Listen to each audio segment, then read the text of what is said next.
Solving Algebraic Problems Using the FOIL Method by Kevin G.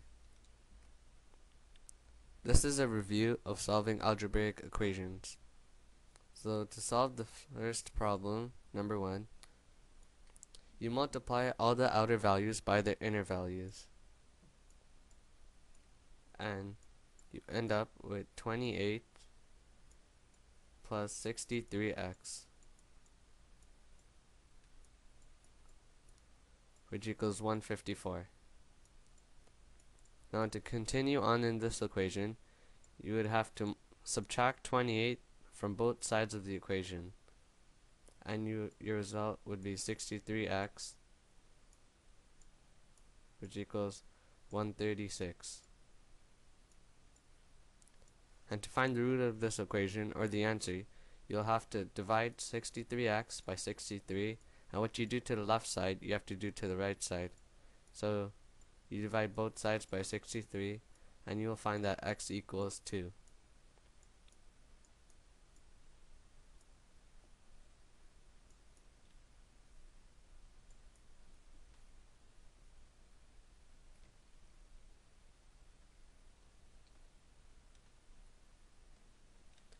Number 2. So in this equation, you'll have to do the same thing. You multiply the outer values and the inner values of the left side, parenthesis.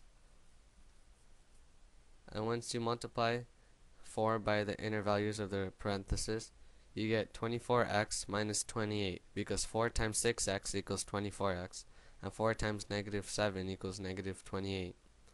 And you leave the equals 68 on the right side. Now you add 28 to both sides to isolate x, and you'll result, and then you have to divide both sides by 24.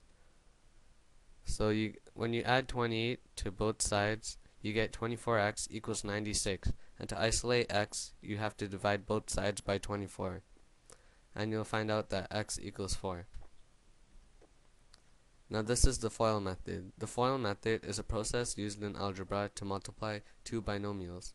FOIL stands for first. Multiply the first term in each set of parentheses.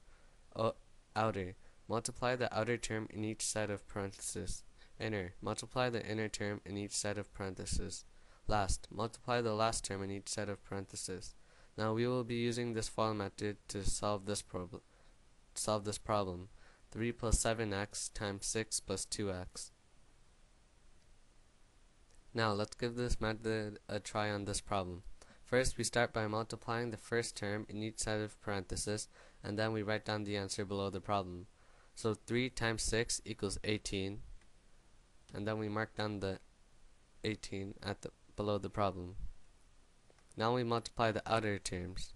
3 times 2x equals 6x, and we record that below the problem. Now we multiply the inner terms.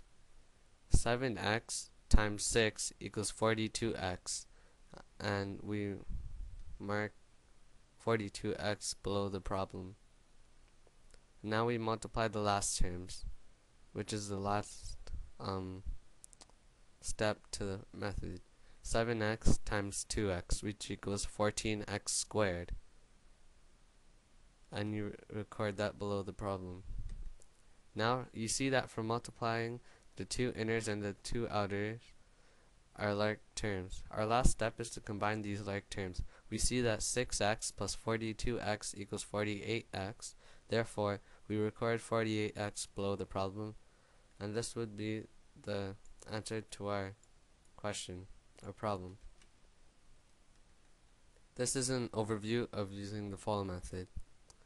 Now we start by multiplying the first terms in each parenthesis. So 1 times 3 equals 3. Now we multiply the outer terms. 1 times 2 equals 2x. 1 times 2x equals 2x. Now we multiply the inner terms. X times 3 equals 3x. And now we multiply the last terms. X times 2x equals 2x squared. Now we see that there are two like terms, 2x and 3x, so we combine it and we result in 5x. This would be the solution to our equation. 3 plus 5x plus 2x squared. Now number 2. X plus negative 3 times 10x plus negative 20. So we multiply the first terms again, and we get 10x squared. Now we multiply the outer terms, and we get negative 20x. And when we multiply the inner terms, we get negative 30x. And when we multiply the last terms, we get negative 60. Now once again, we see that there are two like terms, negative 20x and negative 30x. So when we combine it, we get negative 50x. And this would be the solution to our problem. 10x squared minus 50x minus 60. These are some more examples of equations that require the follow method. 3x plus 9 times 2x plus 5 equals 6x squared plus 33x plus 45. 2 plus 5x times 11 plus 12x equals 22 plus 79x plus 60x squared. X squared plus negative 4 times x squared plus negative 4 equals 2x squared minus 8x squared minus 16. X plus y times x plus y equals x squared plus 2y squared plus xy. A plus b times c plus d equals ac plus ad plus bc and plus bd. Thank you for watching.